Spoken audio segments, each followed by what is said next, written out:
ពីងកំពីងជួយកាសងសាវាបងហើយលាអូនមានថ្មីអោណាកំពីងជួយកាសងសាវាបងហើយលាអូនយកថ្មី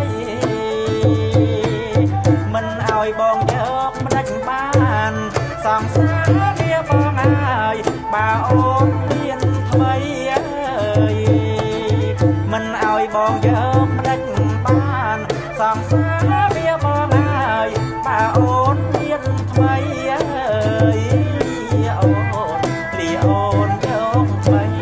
សងសាវាបងហើយយើងអង្គកម្មនឹងគ្នាហើយអូនលីអូនយកថ្មី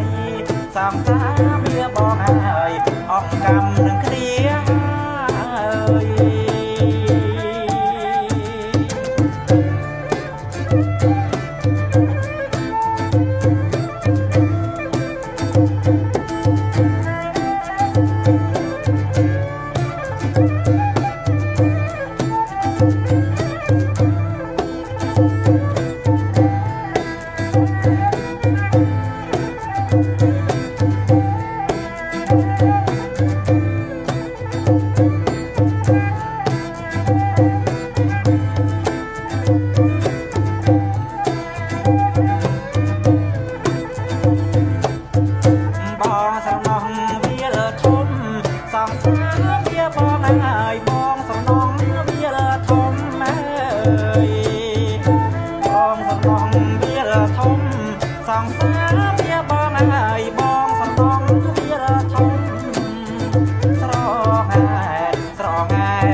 អរកម្មនឹងគ្នា